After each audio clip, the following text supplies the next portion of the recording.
Welcome everyone. Thanks a lot for staying with us. You're watching Plain Speak with me, Shivani Gupta. We were all awestruck by the beauty of the Lakshadweep Islands when Prime Minister Narendra Modi released visuals of him strolling at a beach and enjoying some snorkeling. But this astonishment by Indians and its direct comparison with the recently turned hostile Maldives has irked our neighbours. Several ministers in Malé began attacking not just the Prime Minister but also India at large.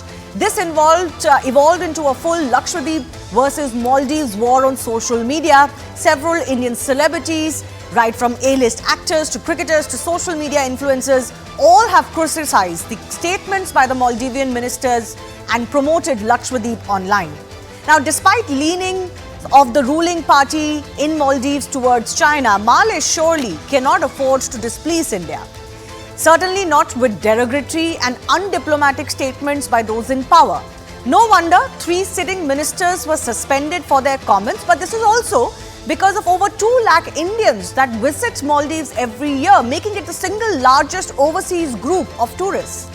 Many Indians are now cancelling their upcoming trips to Maldives or vowing not to visit the island nation and instead deciding to go local instead.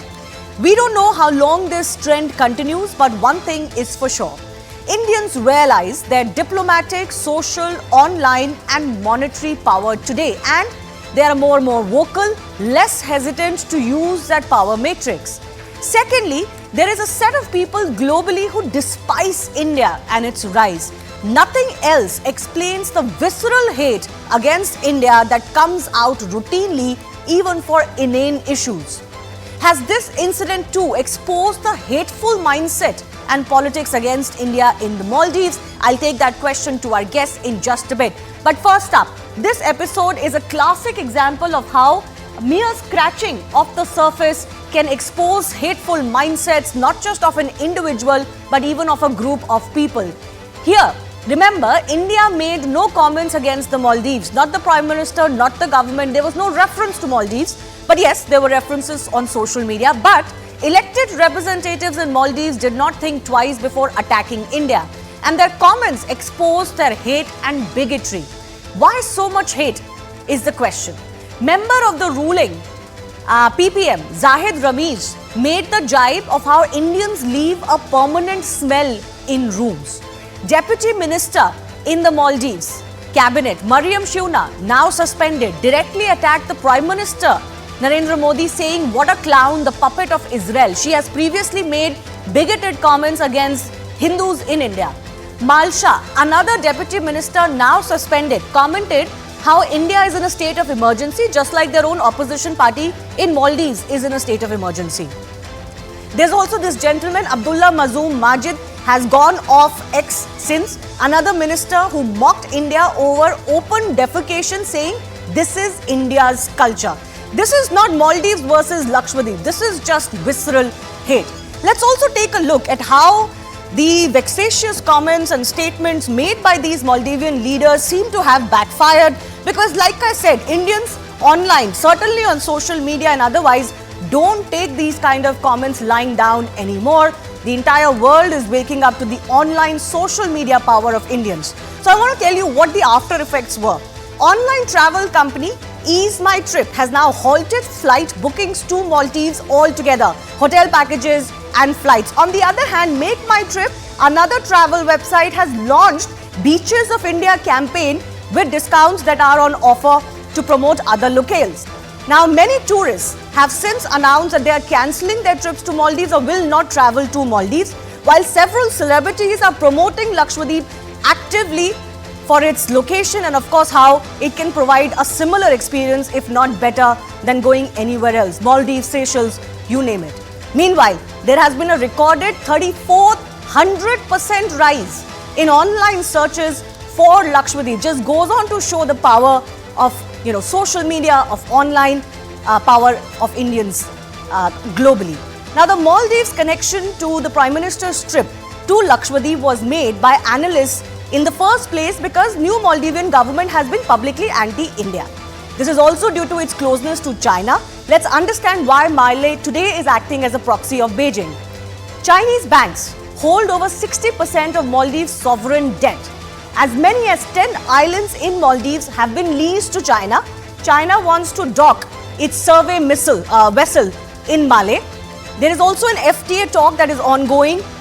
The FTA was signed, is to be ratified soon between the two countries. And also Muizu, who's the new leader of the ruling party and in government, his election campaign, mind you, was openly anti-India and pro-China. So it's a fact that the predecessor government chose India over China. It had a very stated and public India first policy because of the larger unity and stability of the Indian Ocean region. This government has, since it has come to power, reversed some of that trend. Let me tell you how. So Muizu has disregarded the practice to visit India before other countries. In fact, he's on a trip to China currently. Usually the elected representative in Maldives used to come to India first.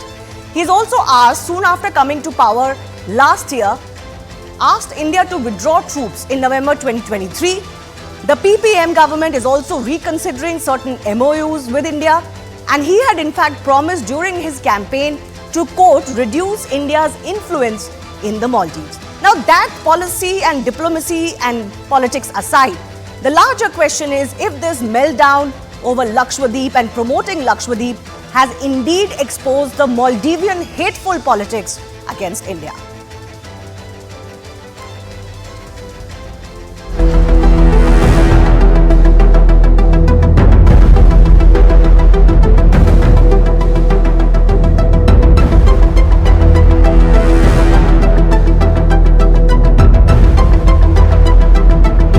So we have freedom of expression, that the kind of language that has been used is obviously unacceptable.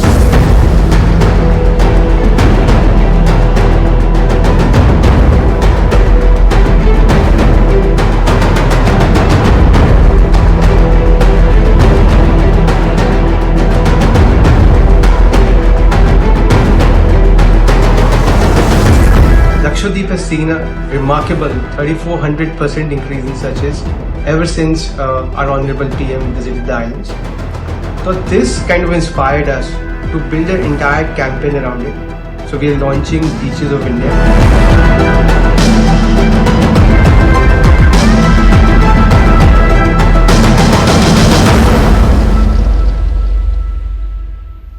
Hello, Moto.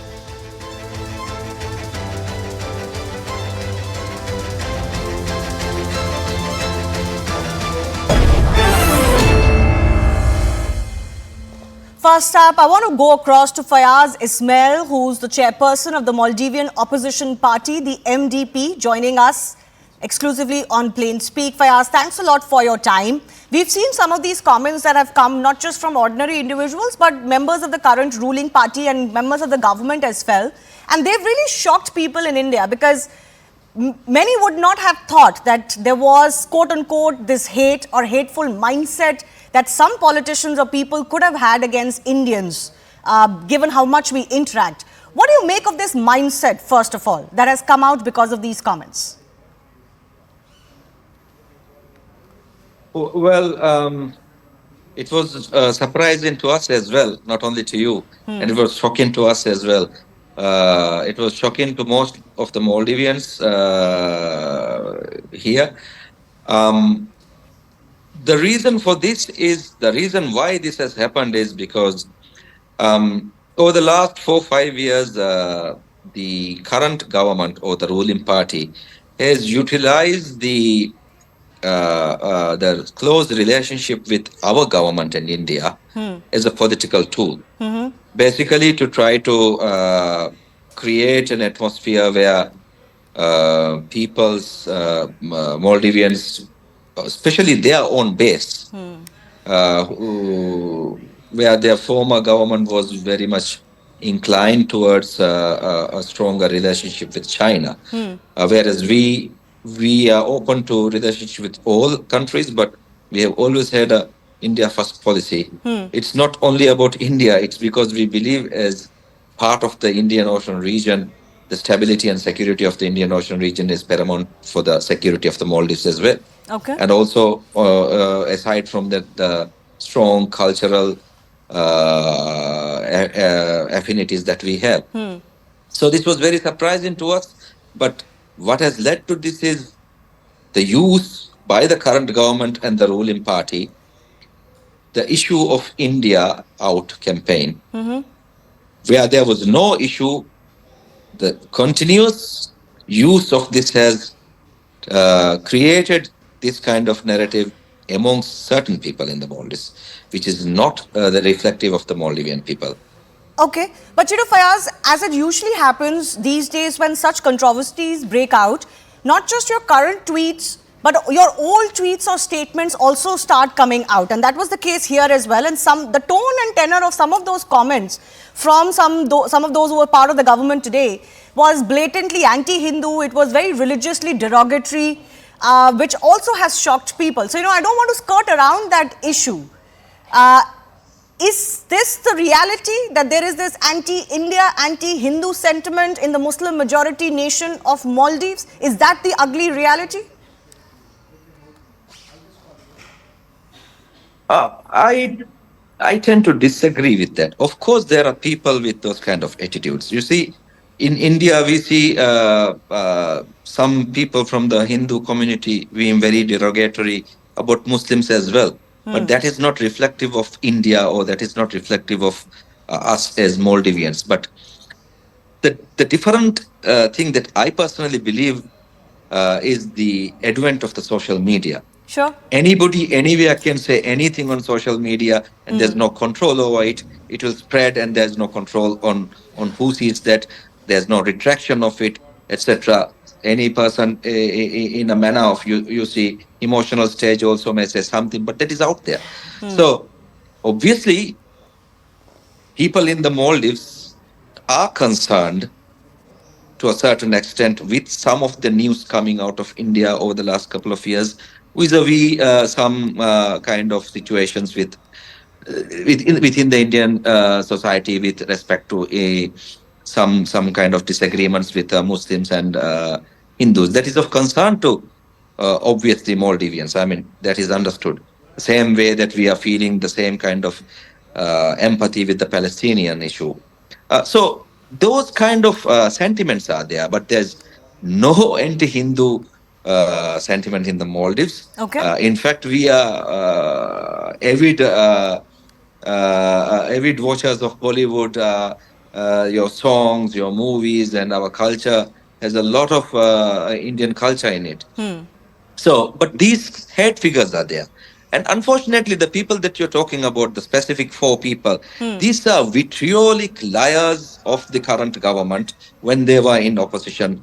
They are they are a very hate mongering sort of people individually, and I do not believe that they are also necessarily reflective of the current government itself. Okay. These are just out of control people who are not able to muzzle themselves, just trying to get more likes on their Twitter feeds, etc. So unfortunately, they didn't understand that the whole wild world is open these days, and people's sentiment will be hurt by unnecessary words like this. It's very, very unfortunate. Okay. At the heart of this controversy is, of course, the tourism sector. The Maldivian economy relies on tourism heavily. The highest number of tourists from one single country come from India. Given what has transpired, and obviously some of the officials playing a role in it, do you suspect this could hurt the Maldivian economy? The response from Indians seems to be that they want to prefer other locations now over the Maldives. Let me say at the outset, I would love to visit the Lakshadweep. Right. I have always wanted to visit the place, and I would definitely try to make a stronger case of visiting the place. Right. And in fact, I see a lot of synergies where we could, in fact, together with Maldives and Lakshadweep, actually complement on both our tourism industries and reap huge benefits for both countries from this. Lakshadweep is not a direct threat to us. Healthy competition definitely is something that we are welcome to, and Prime Minister Modi visiting Lakshadweep and promoting that is fine. There's completely no issue in that. Yes. Unfortunately, to be very frank, there were some Indian Twitter artists who had portrayed that to reflect the current ongoing India out campaign. That is also understandable from our part. Unfortunately, that also led to these fools, these clowns from the Maldives, reacting to that in a very undiplomatic and unlogical, illogical, ridiculous manner. But what to do? This is social media, something which people cannot control, and this has created a completely unnecessary rift between the two nations. My concern is not the tourism industry. Definitely, yes. Indian tourists are a very important component of our tourism industry and thereby our wider economy. Okay.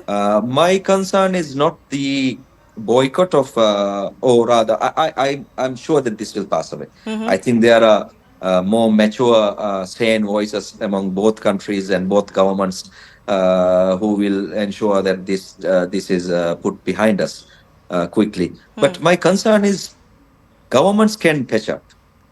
But unfortunately, this has gone beyond the government, and the entire population is now being exposed to this. So that will be difficult for us to patch up. So that is more of my concern than any impact that we may have on our economy or our tourism industry. Okay. The stability of the Indian Ocean region relies on the smallest country in this region working in tandem with the biggest country in the region, and that has been affected, and that's something that we all need to ensure that we mend as quickly as possible. And I hope that our government will take strong action, prompt action to put this behind us. Okay. I leave it on that note, Fayaz Ismail. Thanks a lot for joining us. And I think I do appreciate your point. It need not be about bitter competition, but about healthy competition between these locations that are vying for tourists. Ultimately, it is a competition. I do thank you for joining us. Let's also open this up to our rest of our guests joining us.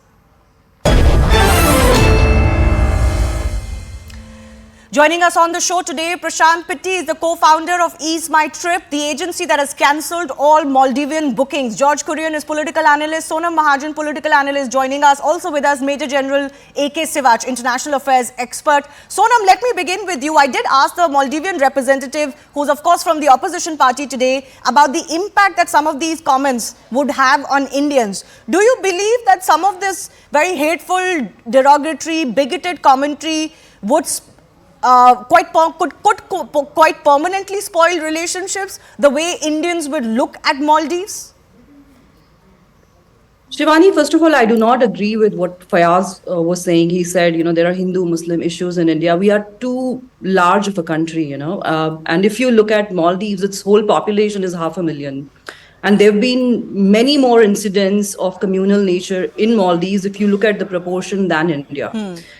And to say that these were triggered by, this whole debacle was triggered by some Indian trolls. My first question is, are these people holding offices in India? These are just trolls. And even if we talk about the person in question who started this whole controversy saying, the Maldivian government is pro-Chinese government, that's an open secret. The present president came to power because he ran this whole India Out campaign. So that gives us some idea as to what the common people think in Maldives. Otherwise, this guy won't be elected to office. No, I get your point, Sonam, and I don't think there can be any excuse made for hate or bigotry. If it comes out the moment somebody says something, that means those are emotions you hold very true and they bubble over the moment you are triggered. So, that's a separate issue. But do you feel, as Fayaz was saying, possibly that, the government has acted, a few individuals talking like this does not represent the entire Maldivian population? So far, Indians have never complained of any discriminatory treatment when they visit Maldives. They all give glowing reviews to their trips to Maldives. So, will these online comments change the mindset that India have permanently towards visiting Maldives, you think? I think the damage is already done, and we can see that thousands of people are cancelling their bookings, and rightly so. If the Maldivian ministers do not like Indians, then the Indians will definitely respond in kind. And I was in a Twitter space yesterday where there were like a number of saner Maldivians who were saying that this is not what we want. But, what I also got to know from them is that these three ministers, especially this Mariam and Malsha, they were basically vicious trolls who used to defend And the present president on social media, they used to basically run hate campaigns against the old former president. And it is because of these hate campaigns that they have run to bring the present president to office that they've been rewarded with ministries. Sure. So I think the present Maldivian dispensation pretty much knew what they're bringing to the table when they rewarded these vicious Yeah, trolls with sure, ministries. absolutely, And I think absolutely. nothing less than sacking these people is acceptable. I don't think just a suspension is okay, because they've been making these reckless comments for a while now. It's not that they were triggered now. They've made multiple Hindu-phobic comments. They've been making these for years, and Yeah. you I can't think say that it's only now they're doing it. Yeah, so George Kurian, it is the responsibility of the government of the day to ensure that those who have a particular kind of, hateful, bigoted mindset are not made the spokespersons of your government. In this case, it is purely the Maldivian government's fault, because if somebody was to comment on the India-China Maldives equation, that's not hateful towards a country. That's just, talking about realpolitik. But for that to trigger the kind of responses we got from Maldives needs a response from India and from Indians. The government is not getting into it, but Indians surely need to come together for that. Well, Shivani, a very good evening to you, to my co-panelists on the show, and to your audience here. Let me begin by saying that, the Congress party, for that matter, or the India Alliance bloc, is not looking this as an opportunity to corner the government in India.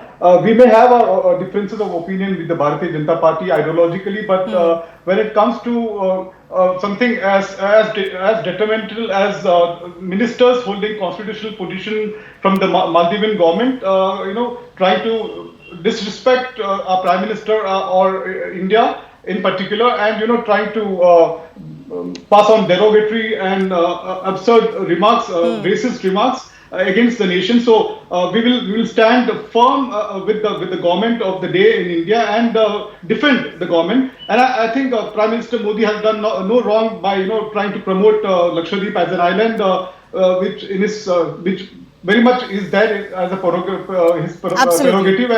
And I strongly believe that India and Maldives have a good bilateral relations, and we have announced a lot of grants for Maldives development as well. And I'm glad that the Maldives government has taken cognizance of the entire issue and suspended the ministers in question. And so it's a good move, and I strongly believe that we will stand firm with the government at this point in time. Barring some comments that maybe they were like snide comments or sarcastic comments over what celebrities, quote unquote, were doing, and whether they will now put their weight behind India's foreign policy, etc. By and large, there's not been much politicking on it, which is to be appreciated.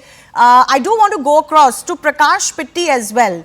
Prakash, you of course have talked about how and why you took the decision of cancelling bookings on your platform. What was the idea behind that, and how would you respond to those who may suggest that this is a bit extreme?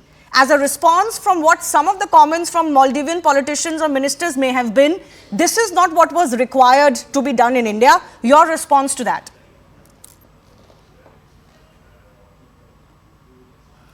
So Shivani, basically our initial response to this was just about creating more awareness related to Lakshadweep right after our honorable Prime Minister visited that state. And, we thought of just promoting that particular area. We created a campaign called as Chalo Lakshadweep, where we even uploaded 5 different packages related to Lakshadweep on our website. This was about 5 days ago. So everything was in the good spirit, sharing people with more information related to Lakshadweep and highlighting the importance of traveling within India. But since last 4 or 5 days, without any provocation, we have seen the ministers who have been represented, who are representing the government of Maldives, they're taking anti-India stance. In fact, even creating a campaign called as India Go, right? So as any self-respecting citizen of a country, we reacted in a manner where if a country which is highly dependent on Indian tourism, they themselves do not care enough. And speaking ill about our country and our beloved Prime Minister, we decided to take action on it. And as the second largest travel portal, we knew exactly how to make them realize the grave mistake they have made. Almost 3 lakh passengers fly from India to Maldives on annual basis. And as the second largest travel portal with about 22 to 24% market share, our decision itself will lead to an impact in their GDP. And I look forward for other online travel agencies to basically step up and go for country first rather than business first in this matter. We believe that this is a part of a proxy war between India and China. Sure. And the current government in Maldives is very pro-China. And even in their election campaign, they belittled India at multiple places. And even after knowing that almost 12 to 13% of all the tourists which come to the country are from India. So they chose this stance, and now it's our time to straighten our spine and act accordingly. And on the basis of that, we took this initiative of not allowing any further bookings, be it for holidays, be it for hotels, or be it for flight bookings from India to Maldives from our own website. I'll just come back to you on the business aspect of that, but I want to go across to General A.K. Sivachasel. Do you feel the Maldivian government, despite its rhetoric against India during an election campaign, etc., failed to realize, General Sivach, that this could be terrible? This kind of commentary on social media could be terrible, and they're kind of realizing only now that some of them may have misstepped. And also, would you agree with Sonam Mahajan when she says that suspension is not enough? You cannot have such hateful individuals representing you who are just attacking India and even the Indian Prime Minister for no reason. Very correct. Shivani, 2-3 issues. One is, as far as Mohammad Mojib, when he has come and become a president of Maldives, he came on a India Out campaign. Remember that's the main thing. So his government totally pro-China and anti-India. And we have to change that. We can't allow that, because Maldives is strategically located in Indian Ocean. 60 to 70% of the trade comes through these sea lanes. And since it is sitting there, and it is very important for China for basically by the pearl of string, which it has done it as far as India is concerned. If you see Kua Kapu in Myanmar, Chittagong in Bangladesh, Amantota in Sri Lanka, 2-3 islands which they were developing in Maldives, then Djibouti in East Africa and Gwadar, they are trying to encircle. And if you give them a clear-cut, sort of a runway, then it will be totally against us. So we have to make sure this attitude of anti-India has to be stopped. Because but sir, how do we stop it? India has done everything that it could do in its power to make sure that Maldivian people do well. It has helped Maldives over the years. But as they say, no good deed goes unpunished.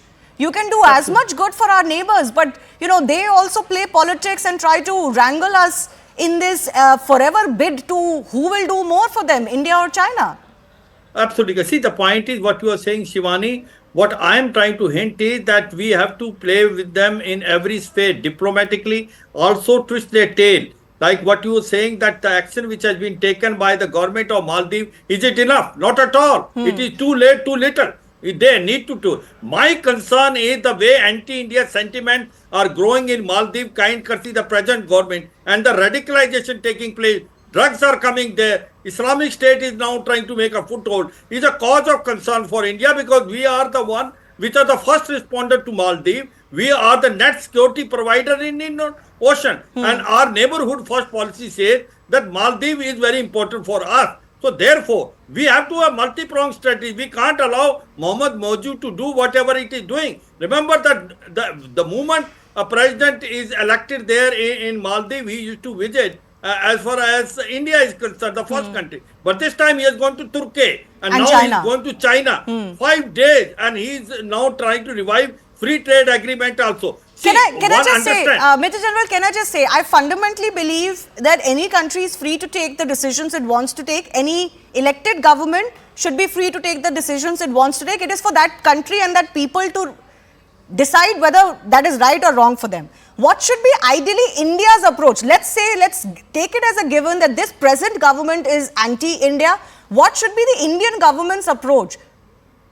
Indian approach has to be, you have to make a carrot and stick approach. You have to make sure that you don't let basically Maldives goes into the lap of China. That is not our interest. So when they say India out, we are not going to take out are those more than 70 personnel, military personnel, which are with two helicopter and Dornier. We should not be in a hurry to take it. We are developing that country. We are, in fact, making roads and bridges in Maldives. We are the one which have given almost $50 million the line of credit. We are the one providing them vaccine free of cost. We are the one, we helped them in 2008 when the coup was there. They understand that. They know what has happened to Sri Lanka.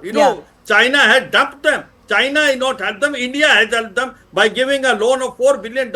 But unfortunately, Mohammed Muju is not understanding and he is going into the lap of China, which is not our interest. And therefore, to counter that, we have to try everything. Okay, if that means arm twisting a country we have helped in the past, so be it. This is what being a regional power means sometimes, especially when people are not, being grateful enough for the help they have been given in the past. Sonam, I want to read out what Priyanka Chaturvedi, for example, has said today. She first commented, wonder if our foreign policy and international relations will be decided by social media influencers, actors, ministers in charge and the GOI. This is obviously a remark on how a lot of celebrities were putting their weight behind Lakshadweep and kind of commenting against Maldives. She's also gone on to comment about how the PM's visit should lead to real tourist footfall, not FOMO tweets by actors and influencers who are today using stock images of the beautiful island, but they have till recent past been chilling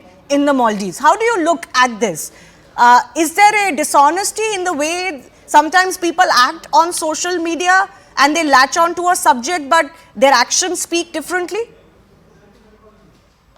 Certainly, there is some truth to what Priyanka is saying, but and we also need to do a lot to improve Lakshadweep before we start drawing comparisons between our islands and Maldives. But the thing is, who started is again my question. And have these ministers apologized? No. And has this just happened now? No. This has been happening for years. But I do agree to the point that, especially people who hang out with ministers and they are perceived to be, by foreigners at least, to be, close to the government, they should proceed with caution and they should refrain from making irresponsible comments. But then you cannot draw an equivalence between a social media troll and a sitting minister. That's where, you need to draw the line.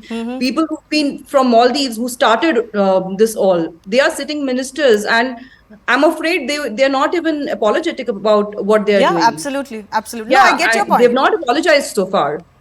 I get your point. First of all, I don't like using the term troll. I don't like to use that judgment word on anybody. People are free to do what they do as long as they're not abusive and criminal in their actions on Twitter or on any other social media site. Prashant, you talked about how business needs to grow a spine, or you said straighten our spine. But they say that what is great for business is not always great politics, and what is great politics is not always great for business. The fact that you are not allowing these bookings on your platform, wouldn't that just mean that people will just go to other platforms and make the same bookings? So what is the impact on your business that you could face? And is this really going to discourage people from actually going to Maldives, or will they just book via different avenues? No, I mean, surely there will be few people who might be disheartened that Isma Trip has taken this stance, where we do not provide bookings available to Maldives anymore. And yes, they are free to choose to go to other portals and book the tickets from there onwards. However, our stance is very clear. As a country which has people who are very self-respecting, till the time we hear a formal apology and the relationship between India and Maldives go back to normalcy, our stance will continue that we will not allow this to happen on our portal. And we are encouraging people to find out newer spots within India. For example, Lakshadweep, which recently our Prime Minister has promoted. We are speaking to various airlines to see if we can get more direct connectivity from mainland India to Lakshadweep. And also there are multiple 5-star properties which are up and coming in Lakshadweep. So for sure, it's a long battle. But I think if this battle is played in a right manner for the next 5 years, Lakshadweep can actually come out as one of the biggest tourism hub for India, Sure. not just for Indians, but even for international tourists. And I believe that India can provide the opportune positioning to the rest of the world as an alternate to Maldives. It may take some time, but these are the right steps in the right direction. All right, George, final 30 seconds to you too. Do you believe this is right reaction from Indians, Indian businesses to send out a message to Maldives, given their comments? Well, I believe what has transpired post this entire saga. I strongly believe that the message is loud and clear, and the right message has gone through to the Maldives government. And I wish little did the ministers in question knew that how India stood by Maldives in time of defense and infra development. Last month, when Prime Minister met at the COP28 summit, also there were discussions about Maldives and India's bilateral relation and how to strengthen that. And we have announced a lot of sanctions as far as development for different domains in Maldives, over $1 billion.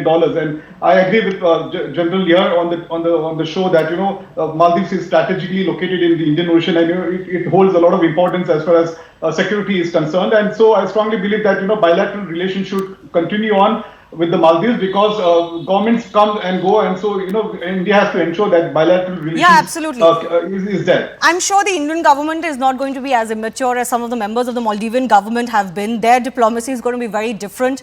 But what the government says or does, or what happens via diplomacy versus what happens via citizen reaction and social reaction, I think the Maldivian people and government would have realized these two sometimes can be very, very different. And angering people of a country that you benefit from is not always a great idea. But I'll leave it on that. I do thank all of our guests for joining us.